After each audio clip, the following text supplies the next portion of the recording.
你焕发了新生一样。对了，不知我等是否还请进，稍后容我禀。这也太不公平了吧！你们管？种植这么多灵药。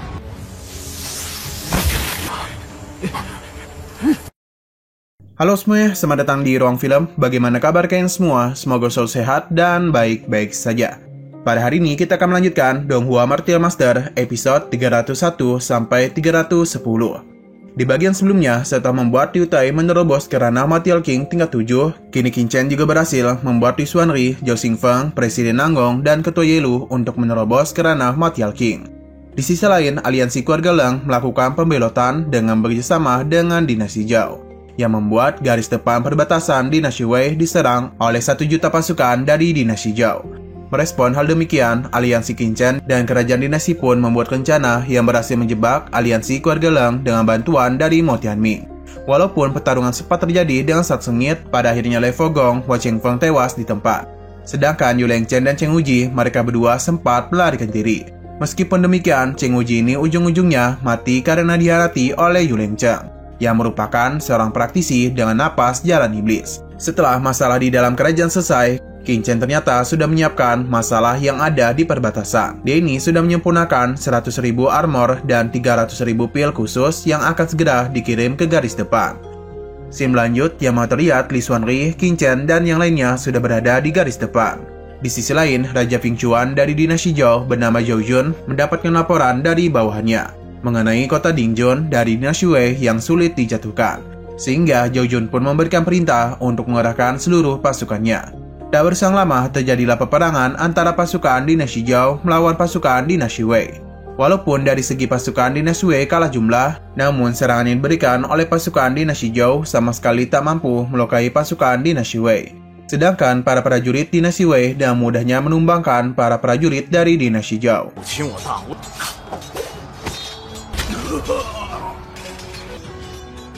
陈少，这还只是开始，这。 Beberapa saat kemudian, karena para prajurit dari dinasti Zhao banyak yang tewas, Zhao Jun pun menyuruh bawahannya untuk meniupkan sebuah trompet yang mengisyaratkan kepada para pasukan untuk mundur.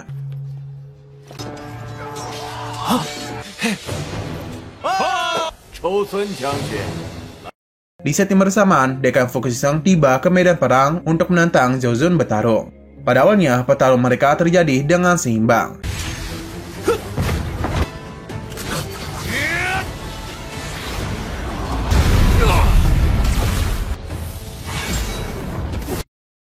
Bahkan pada saat Zhao Jun menggunakan jurus tebasan pemusnah total, serangan itu dapat dipatahkan oleh Fu Qingsheng dengan hanya satu gerakan saja.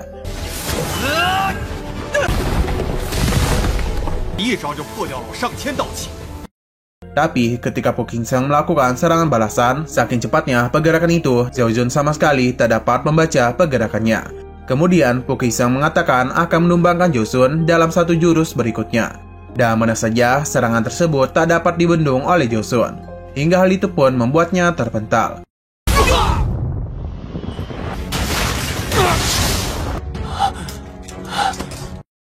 Zhao Jun yang ketakutan kemudian bergegas untuk mundur dan kabur. Sayangnya usaha itu digagalkan oleh Liu Tai. Ia bahkan terhempas lagi karena tamparan yang diberikan oleh Liu Tai. Sambil mencekik Zhao Jun, Liu Tai memerintahkan kepada para pasukan dinasti Wei untuk segera menghabisi para pasukan dinasti Zhao yang berusaha melarikan diri. Beberapa saat kemudian, setelah pasukan dinasti Zhao dibantai habis-habisan, Kaisar dinasti Zhao yaitu Zhao Tianxun terlihat sangat marah kepada para bawahannya yang bernama Zhao Aqling gara-gara Zhao Liangqing yang mengangan-angankan kemenangan jika bekerjasama dengan keluarga Leng, yang mana pada prakteknya keluarga Leng dimusnahkan oleh Li Xuanri dan juga menyebabkan 1 juta pasukannya musnah begitu saja. Zhao Tianxun kemudian menyuruh bawahannya untuk segera mengirimkan orang-orang untuk pergi ke 3 faksi utama dan kirimkan pasukan secara bersama serta mengirimkan pesan kepada dinasti Zhang dengan alasan ada suatu hal yang penting untuk dibicarakan. Singkat waktu, Liu Tai dan Liu Xuanri mendapatkan sebuah laporan mengenai Zhao Tianxun yang kembali mengirimkan jutaan pasukan barunya ke perbatasan Wei. Merespon informasi itu, Li Xuanri menyuruh Fu Qingsheng agar menyebarkan perintah untuk segera berkemas. Beberapa hari kemudian, setelah mendapatkan informasi mengenai dinasti Zhou dan dinasti Cheng yang mulai bergabung untuk menyerang dinasti Wei, Qin Chen mengatakan bahwa Papillon Chen-nya sekarang sudah menyebar dengan cepat. Dan dengan demikian, mereka dapat mengumpulkan beberapa sekutu terlebih dahulu. Scene berganti, yang terlihat Qin Chen ini sedang berlatih. Hingga pada akhirnya terlihat ada sebuah petir yang menyambar ke arahnya. Yang mana pada akhirnya Qin Chen berhasil membuat bloodline gunturnya mencapai tahap ke-6. Bahkan, tubuh suci abadinya juga ia kultivasi menjadi puncak tingkat 4. Yang mana jika ia kombinasikan dengan jirah ras iblisnya, maka dapat menahan serangan ranah Martial King tingkat 7. Selesai berlatih, Li Xuanri memperlihatkan sebuah koran 100 dinasti kepada Qin Chen. Isi koran itu mengenai Raja Dinasti Wei menghancurkan dinasti Zhou dan menjadi penguasa dinasti bagian barat laut di tanah 100 dinasti. Serta menyebutkan bahwa munculnya sebuah kekuatan misterius di Papillon Chen di tengah dinasti Wei, yang menyebarkan berbagai pil khusus di tanah 100 dinasti dan menimbulkan kehebatan, dan rumornya diduga ada backingan Raja Obat ternama di Papillon Chen. Koran 100 dinasti ada surat kabar yang diterbitkan di Papillon Tianju, salah satu kekuatan teratas di tanah 100 dinasti. Mereka mencatat peristiwa besar terbaru di tanah 100 dinasti. Di koran itu, Qin Chen juga membaca mengenai alam rahasia tanah 100 dinasti, yakni adalah alam rahasia iblis surgawi yang segelnya mulai melemah. Menurut perkiraan, dalam 90 hari, alam rahasia iblis akan terbuka. Alam rahasia iblis surgawi ada medan perang antara ras manusia kuno dan ras asing. Alam rahasia iblis surgawi lahir sejak zaman kuno, tersembunyi jauh di dalam ruang dan waktu. Di setiap 100 tahun, alam itu akan terhubung dengan tanah 100 dinasti dan membentuk jalan untuk para praktisi memasukinya. Pada saat itu terjadi, semua praktisi di tanah 100 dinasti akan berkumpul di kota Chaotian dan menguji kelayakannya untuk memasuki alam rahasia. Tapi pintu masuk ke alam rahasia iblis surgawi sangatlah ketat. Begitu seorang Master Martial Emperor masuk, mereka akan tercabik-cabik oleh napas yang begitu ganas. Hal demikian menghalangi kerakusan dari banyaknya kekurangan di domain Bentian. Menurut aturan, hanya dengan memiliki kualifikasi dinasti menengah, maka praktisi Martial King memenuhi syarat untuk masuk. Kali ini untuk pertama kalinya dalam ribuan tahun, dinasti Wei mendapatkan tempat. Li Xuanri menjelaskan, di zaman dulu, setelah munculnya alam rahasia ini, kelompok pertama ranah Martial King setengah langkah yang dapat keluar hidup-hidup, ada 7 orang yang berhasil menerobos ke ranah Martial King dan mendirikan 7 dinasti paling awal. Apalagi setelah alam rahasia iblis surgawi terbuka berkali-kali, ada lebih banyak praktisi Martial King yang kemudian mendirikan tempat yang kini disebut sebagai tanah 100 dinasti. Terlebih lagi, saat itu ada sekte iblis darah. Pada ribuan tahun yang lalu, ada leluhur yang memasuki alam rahasia iblis surgawi dan mendirikan dinasti Jin. Setelah menerobos ke ranah Martial Emperor, dia malah ingin menyatukan tanah 100 dinasti dan menempati alam rahasia iblis surgawi. Merespon hal tersebut, Papillon Pill, Tanah Suci Bloodline, serta pasukan lainnya mengirimkan semua master untuk menghabisinya, yang mana pada akhirnya berhasil menghancurkan sekte iblis darah. Kemudian, Li Xuanri memberitahu jika praktisi Martial King ingin masuk, maka mereka harus berasal dari dinasti menengah.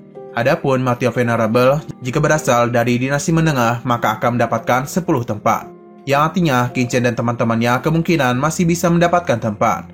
Setelah Qin Chen berpikir-pikir, jika dihitung, Qin Chen, Hainu, Qiansu, Wang Qiming, dan Wu Yunfeng saja sudah 5 orang, dan itu menurutnya masih kurang. Lalu, Qin Chen pun menanyakan bagaimana cara untuk mendapatkan lebih banyak tempat. Karena Qin Chen ingin Lin Tian, Xiaoya, Qikun, dan Zhou Lingzhen juga mendapatkan tempat. Untuk mengetahui cara mendapat tempat itu, Li Xuanri menyarankan untuk segera pergi ke kota Chaotian. Di perjalanan menuju kota Chaotian, Li Xuanri menjelaskan bahwa kota itu didirikan bersama dentam berbagai dinasti, organisasi, dan kekuatan.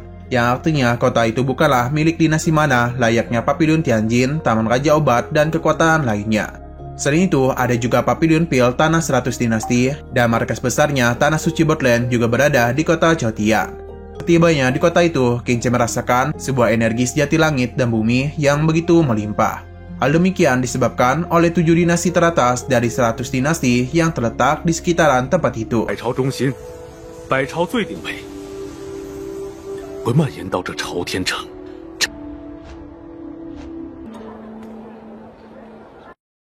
Sampai di dalam, Qin Chen berpapasan dengan Zhou Jiwei, yang sebelumnya mereka pernah bertemu di Rawa Hitam Kematian, di mana pada saat itu Zhou Jiwei bersama dengan gurunya, yakni adalah Lao Ying.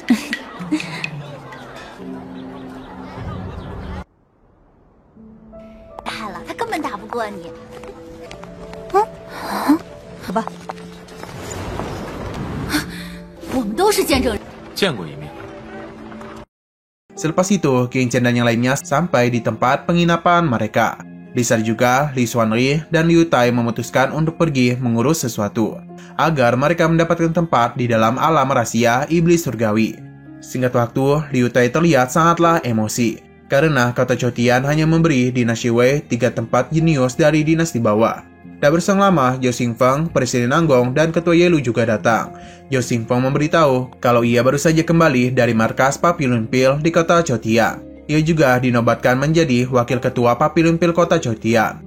Serta ia juga berhasil meminta tempat untuk Xiaoya di alam rahasia iblis surgawi. Presiden Nanggong juga telah menjadi Wakil Presiden di Tanah Suci Bloodland, dan juga mendapatkan 1 tempat tambahan untuk pergi ke alam rahasia iblis surgawi. Hal yang sama juga didapatkan oleh Ketua Yelu. Setelah mereka bertiga mengetahui kalau jenius dinasti Wei hanya mendapatkan 3 tempat saja, Presiden Nanggong pun menjelaskan bahwa menurut aturan tanah 100 dinasti, selama Papillon Chain menjadi kekuatan bawah, maka juga akan mendapatkan 3 tempat. Tapi kali ini peninjauan kekuatan bawah hampir berhenti, dan harus ada orang berpengaruh yang angkat bicara. Padahal demikian, Zhou Xingfeng memberitahu kalau dirinya kenal dengan orang yang cukup memiliki pengaruh. Orang itu adalah penguasa kebun Raja Obat, sehingga mereka pun memutuskan akan berpisah, yang mana Zhou Xingfeng dan Qin Chen akan pergi ke kebun Raja Obat. Sementara Liu Tai akan pergi ke Papillon Tianji untuk dipromosikan menjadi dinasti menengah. 卓某只见过对方，心中有数。连大门了，我们下去吧。Sesampainya di gerbang kebun Raja Obat, di sana terlihat juga banyak orang yang sedang menunggu kedatangan penguasa kebun Raja Obat. Menurut Zhou Xingfeng, penguasa kebun itu suka menyendiri dan tinggal di tempat terpencil. Sembari menunggu penguasa kebun, Zhou Xingfeng dan Qin Chen malah diganggu oleh seorang pria bernama Shulong. Di waktu itu, Shulong merendah-rendahkan mereka berdua. Ia juga mencoba mengusir Qin Chen dan Zhou Xingfeng secara halus. Tapi mereka berdua tidak memperdulikan ucapan dari Shulong, sehingga Shulong mengancam akan bertindak kasar. 卓某做什么事？对方似乎毫不在乎，就休怪徐某，怕是要倒霉。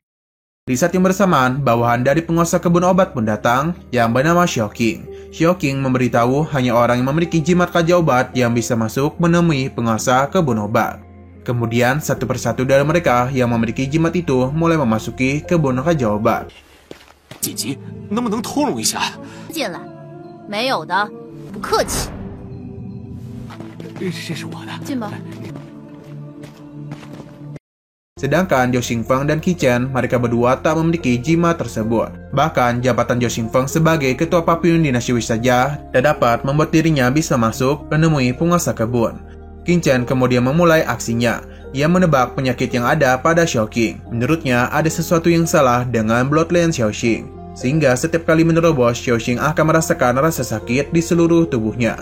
Qin Chen juga menebak kalau Xiao Xing pernah diam-diam mengambil rumput pemulih nadi untuk menyembuhkan Bloodline-nya. Dan hal itu justru malah membuat masalah pada Bloodline Xiao Xing menjadi lebih parah. Setelah penjelasannya itu, Shulong yang bersikeras ingin mengusir Zhou Xingfeng dan Qin Chen langsung saja melancarkan serangan. Zhou Xingfeng pun mencoba untuk menahan serangan itu. Di saat Shulong ingin menyerangnya lagi, Xiao Qing pun menyuruh Shulong untuk berhenti menyerang, karena dirinya ingin mendengarkan penjelasan lebih lanjut dari Qin Chen. Qin Chen kemudian mengatakan kalau dirinya juga mengetahui Bloodline Xiao Xing adalah Bloodline Bunga Matahari Yin. Setelah usia bunga itu mencapai 300 tahun, ada semacam energi yang akan terlahir, yang mana hal itu akan menekan Bloodline Bunga Matahari Yin dan menyebabkan kerusakan pada Bloodline-nya. Mendengar ucapan dari Qin Chen, Xiao Xin pun sedikit terkejut, karena semua yang dia katakan adalah benar. Ia pun menanyakan solusi penyembuhannya kepada Qin Chen. Qin Chen menyarankan Xiao Xin untuk berlari setiap hari dalam seminggu, dalam waktu kurun 10 hari. Dalam kurun waktu 10 hari, bahaya yang tersembunyi di dalam tubuh Xiao Xin akan teratasi. Setelah itu, Qin Chen mengajarkan metode penyembuhannya kepada Xiao Xin. Dan benar saja, setelah mempraktikannya, Xiao Xing merasa Bloodline-nya jauh lebih nyaman daripada sebelumnya. Ia merasa seperti mengalami kehidupan yang baru. 焕发了新生一样。病了，不知我等是否还请进，稍后容我禀。这也太不公平了吧！你们管。 Saat berada di dalam, Qin Chen merasakan napas obat mujarab yang begitu kuat. Bangunan di dalamnya juga sama-sama bergaya seperti kebun obat di domain bela diri. 这药王，在此稍等。过会儿不管药王原主答应了，都有药王符，各瓶不都有药王符了？ Beberapa saat kemudian, penguasa kebun Raja Obat pun tiba. Baru saja tiba, ia langsung to the point mengusir mereka yang datang hanya menyangkut masalah alam rahasia iblis surgawi. Karena penguasa kebun sebelumnya sudah setuju 7 dinasti utama untuk tidak berpartisipasi dalam alam rahasia. Sehingga mereka semua pada akhirnya memutuskan untuk pergi begitu saja.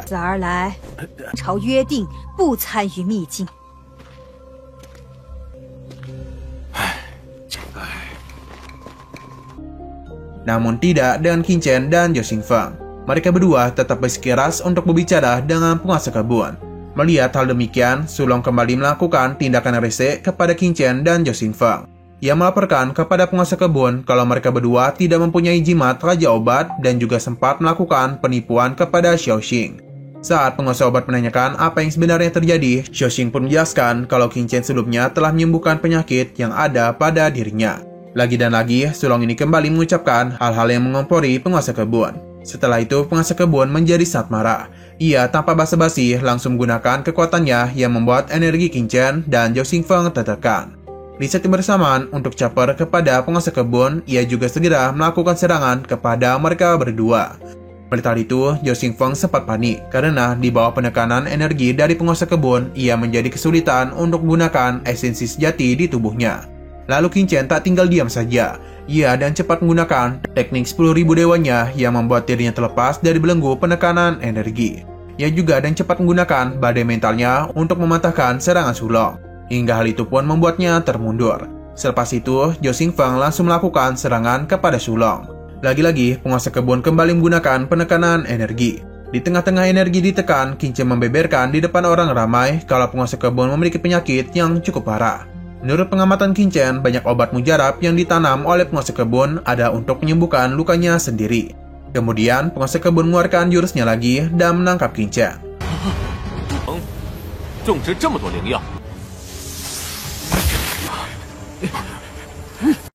Pada saat Qin Chen ditanyai mengenai siapa dirinya, Qin Chen menjawab kalau dirinya adalah orang yang ingin melakukan kerjasama dengan penguasa kebun. Mendengar hal itu, penguasa kebun langsung menyuruh Xiaoxing untuk mengantar semua orang untuk pergi keluar selain Qin Chen dan Zhao Xingfeng. Sulong lagi-lagi mengatakan kalau Qin Chen hanyalah berbohong. Ia pun meminta penguasa kebun untuk menghabisi mereka. Penguasa kebun menjadi marah setelah mendengarkan ucapan dari Sulong dan langsung saja menyerangnya.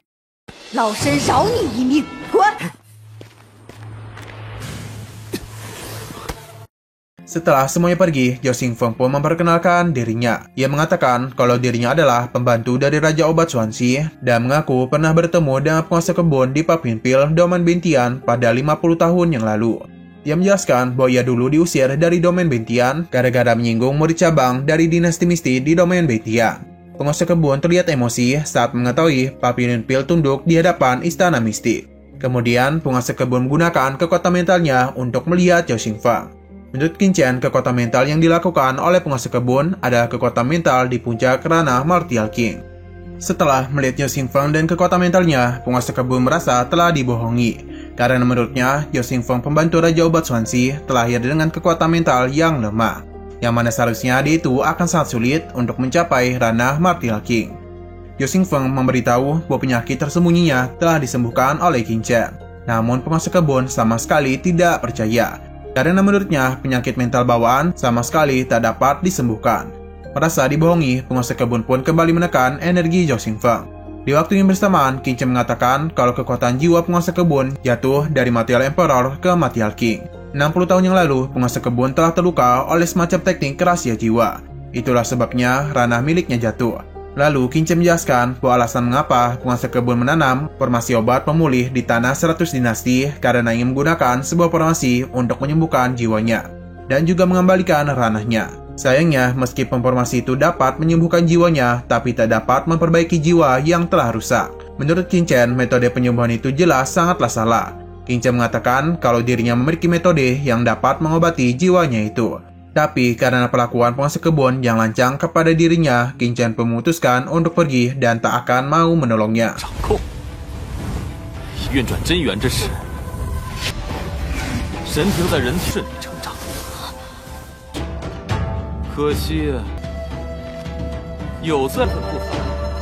生意。 Melihat hal itu, penguasa kebun dan cepat langsung menghalanginya. Ia pun bermohon kepada Qin Chen untuk membantu dirinya.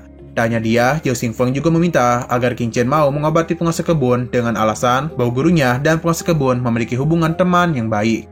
Penguasa kebun juga menjanjikan akan membantu Qin Chen untuk membangun Pavilion Chen di kota Chaotia. Pada akhirnya, Qin Chen pun setuju dan akan melanjutkan diskusi mereka di dalam ruangan penguasa kebun.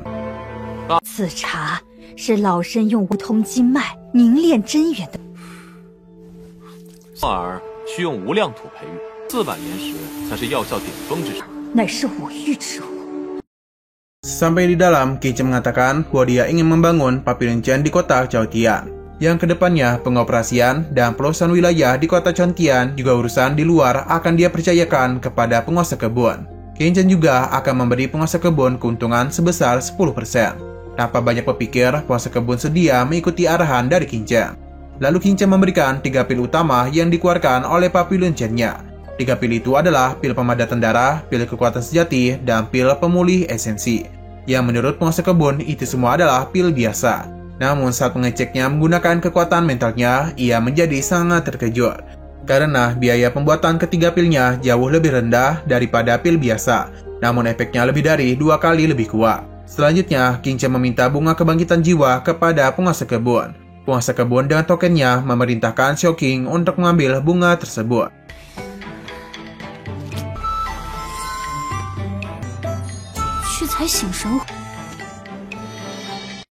Tak lama kemudian, Xiao Qing pun datang dengan membawa bunga itu. Setelah mendapatkan apa yang Qin Chen inginkan, ia memutuskan untuk pergi. Sebelum pergi, Qin Chen menuliskan sebuah resep obat yang harus penguasa kebun minum di setiap pagi, siang, dan juga malam. Dalam sebulan, luka penguasa kebun akan membaik secara signifikan. Sisanya nanti, Qin Chen sendirilah yang akan menyembuhkannya. Saat berada di luar, Qin Chen dan Zhao Xingfeng ternyata sudah ditunggu oleh orang-orang sebelumnya. Culong juga langsung menyerang mereka berdua dan jurus tinju besar lenyap hidup dan mati. Tiba-tiba, penguasa kebun datang dan menghancurkan serangannya itu. Dan cepat, dia juga langsung menyerang Sulong.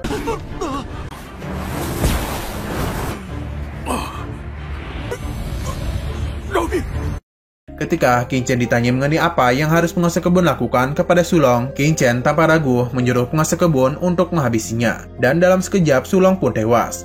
Selepas kejadian itu, penguasa kebun menyerahkan sebuah token yang mana jika Qin Chen ingin meminta bantuan, dia itu dapat menggunakan token tersebut. 吩咐，原主大人，大师是我药王园的。 Pada malam harinya, Qin Chen terlihat sedang melakukan pemunihan bunga kebangkitan jiwa dengan menggunakan teratai hijau. Selanjutnya, ia pun menyerap energi bunga itu. 请神花会令人精神错乱，这株500年的请神花。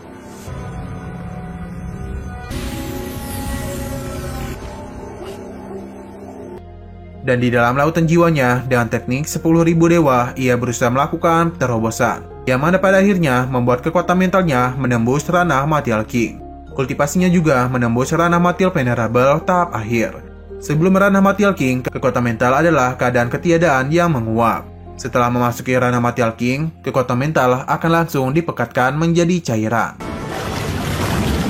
如我也突破到了6阶后期，进入7阶，便会直接浓。 Qin Chen kemudian melanjutkannya untuk melatih mata penghancur larangan. Tahap ketiga dari teknik 10.000 dewa, yakni mata penghancur larangan, adalah Bloodline kekuatan mental dan kekuatan sejati yang menjadi satu. Hal itu akan membuka kelompok mata surgawi untuk menghasilkan cahaya pupil. Demi melatihnya, Qin Chen menghabiskan waktu selama 2 hari. Selesai melatihnya, Qin Chen mencoba untuk menggunakannya. Ia pun dapat melihat struktur bangunan yang ada di sekitarnya dan juga melihat Xiaoya yang sedang melatih di ruangan sebelah. 无事，非礼勿视。 Qin Chen kemudian melihat ke bangunan sebelah di mana para petinggi dinasti Wei sedang berkumpul di sana. Sehingga Qin Chen pun memutuskan untuk pergi mendatangi mereka. 陈少，难道大兴，我们去看看吧。 Sampai di sana, Li Xuanwei memberitahu bahwa Pavilion Tianji mengatakan kalau akhir-akhir ini ada 20 kekuatan yang ingin menjadi dinasti kelas menengah. Sehingga pengajuan dinasti Wei untuk menjadi dinasti kelas menengah pun gagal. Mereka seharusnya tidak mungkin menyetujui begitu banyak pengajuan sekaligus, yang artinya ada kecurangan di balik itu semua. Pavilion Tianji juga mengatakan akan ada kompetisi dalam setengah bulan, yang mana 5 peringkat teratas dapat memenuhi syarat untuk menjadi dinasti kelas menengah dan sisanya akan ditolak. Kompetisi itu juga merupakan kompetisi para jenius yang usianya sudah ditetapkan di bawah 30 tahun. Hal demikian secara jelas menunjukkan kalau Pavilion Tianji memberikan kekuatan atas untuk berbuat curang. Lalu King Chen mengatakan akan mengurus masalah ini. 都能够看到希望。这件事儿就交给我吧，就不配进入天魔秘境。 Singkat waktu, seorang dekan di Pavilion Tianji yang sedang mengurus pendaftaran para peserta yang sedang mengikuti kompetisi. Ia mengatakan bahwa setiap aksi maksimal mengirim 5 peserta. Terlihat juga 5 tempat di arena itu yang sudah ditentukan secara internal, yaitu Dinasti Danjin, Dinasti Dahui, Dinasti Dahan, Dinasti Daliwi, dan Dinasti Tianfeng. Yang mana mereka semua merupakan boneka dari 5 dinasti kelas atas. King Chen, Wang Ximing, dan Qian Su mengatakan kalau mereka datang ke arena itu untuk ikut serta dalam kompetisi. Di saat dinasti lain membawa 5 jenius, dinasti Wei hanya membawa 3 orang jenius saja. Saat memasuki arena, beberapa orang mentertawakan karena menurut mereka, dinasti Wei hanya membawa 3 orang bocah saja untuk ikut berkompetisi. Menganggap kalau King Chen, Wang Ximing, dan Qian Su akan segera mati. Nah, sayang sekali episode pada hari ini harus bersambung dulu. Oke, sekian dulu pada video kali ini. Untuk video selanjutnya akan segera hadir. Jadi bagi kalian yang ingin mengikuti series ini, langsung klik subscribe dan aktifkan loncengnya. Oke, terima kasih yang sudah menonton video sampai habis. Jika kalian suka pada video ini, klik like dan share ke teman-teman kalian tentang channel ini. Dan ditunggu aja kelanjutannya. Oke, sampai jumpa di video selanjutnya.